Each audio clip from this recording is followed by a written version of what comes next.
के लिए मेरा पहला सवाल आपसे कि महाराष्ट्र में भाषा के नाम पर ये जो गुंडागर्दी हो रही है उसको लेकर कांग्रेस का स्टैंड क्या है?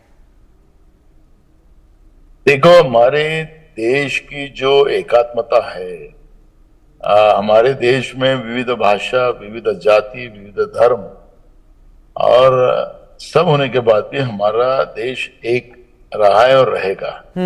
लेकिन बीजेपी सत्ता का दुरुपयोग कर रही है, ये बार बार हम देखते हैं। जनता को जो मूल आश्वासन इन लोगों ने दिया था उसका पालन ये लोग नहीं कर सक रहे, तो लोगों को कोई ना कोई बात में विवाद में वो डालते हैं और वही विवाद भाषा के आधार पर बीजेपी ने महाराष्ट्र में बोया है। लेकिन इससे नुकसान होने वाला है। मुंबई जैसा शहर हमारा जो है देश की आर्थिक राजधानी है, मेट्रोपोलिटन सिटी है, दुनिया भर के लोग हमारे मुंबई शहर में रहते हैं जी। बीजेपी ये समझती है।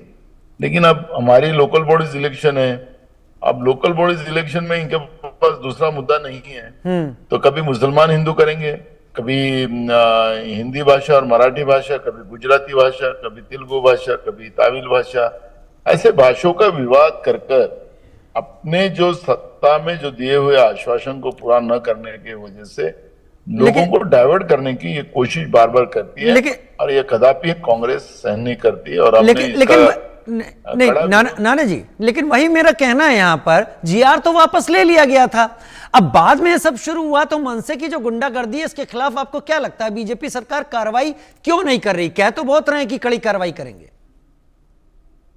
अरे सरकार को ही चाहिए, सरकार को ही इस तरह की लड़ाई चली रही तो अभी आपको पता होगा, आप आंकड़े लीजिए कि सबसे ज्यादा किसानों की आत्महत्या और बेरोजगारों की आत्महत्या महाराष्ट्र में। सही है।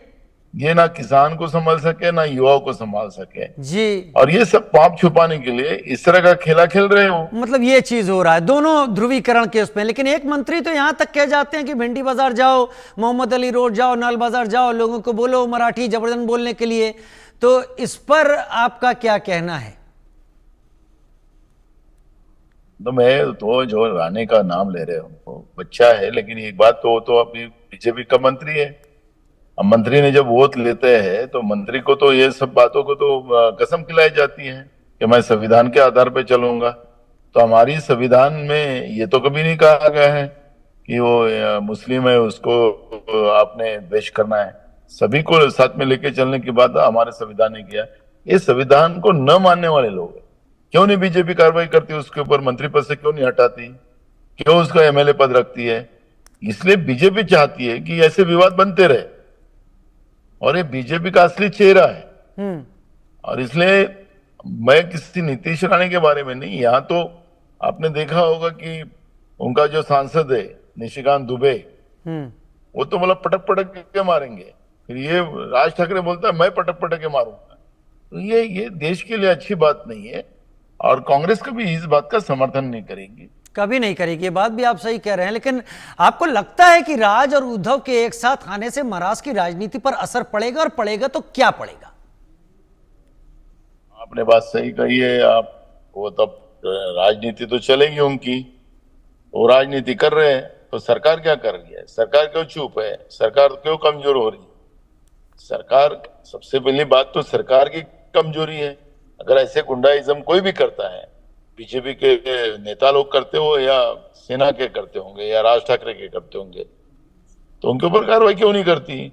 तो इसलिए मैंने शुरुआत में कहा कि बीजेपी इसमें पूरी इन्वॉल्व है। बीजेपी चाहती है कि ऐसे लोग लड़ते रहे और हम इसका फायदा लेते रहे। ठीक है, ये उनका ठीक है नाना जी, मुझे पता है आप रास्ते में हैं और आपके पास समय कम है, तो क्या आखिरी सवाल, आप और आपकी पार्टी इस गुंडागर्दी के खिलाफ क्या कर रही है? देखो, बाहरी राज्यों के हो या राज्य के लोग हो, ये दोनों लोग हमारे देश के लोग हैं, हमारे देश के नागरिक। एकदम सही। बाहर राज्य के लोग हैं तो क्या महाराष्ट्र के लोग कोई दूसरे राज्यों में नहीं है? आखिरी हमारा सबका दायित्व बनता है कि सबकी रक्षा करे, सुरक्षा करे, सबको अच्छे से जीने का मौका मिले। ये सरकारों की जवाबदारियां होती है। हमने विधानसभा में भी इस सवाल को खड़ा किया था, मैं खुद ने बोला था कि आप इनकी सुरक्षा बनाने में सरकार क्यों पीछे हट रही है? क्यों नहीं गुंडाइज्म करने वाले लोगों के ऊपर कार्रवाई करती? जो भी हो, हिंदी भाषी भी कभी कभी हमारे यहाँ पे आपने देखा होगा कि गुजराती जो कॉलोनीज है वहां पे मराठी भाषी को वो घर किराए से नहीं देंगे, फिर उसमें मारपीट करते हैं। ऐसी भी घटनाएं आपने बम्बई में देखी है। तो वही सब्जेक्ट है कि वो उन लोगों ने भी नहीं करना चाहिए और ना मराठी भाषिकों ने करना चाहिए। हम सब लोग है गए, लेकिन हमारे लोगों ने एक बात को ध्यान में रखना चाहिए कि इनके राजनीति में नहीं फंसना चाहिए। यही तो। और जनता इनके राजनीति में फंसकर अपने ही पैरों पे कुल्हाड़ी मारती रहती है। और इसलिए आपके चैनल के माध्यम से मैं लोगों को आह्वान भी करूंगा कि ऐसे जो भी कोई भड़काऊ भाषण करे इनके चक्कर में ना फंसे और हम लोग भाईचारा बना के रहे। ठीक है, बहुत धन्यवाद नाना उनके पटोले साथ जी। देश को मानना पड़ेगा, देश के हिसाब से चलना होगा। बहुत धन्यवाद समय निकालने के लिए हमारे साथ। उधर महाराष्ट्र में भाषा को लेकर हो रही गुंडागर्दी पर मुंबई के मदनपुरा इलाके के लोग क्या सोचते हैं, जाने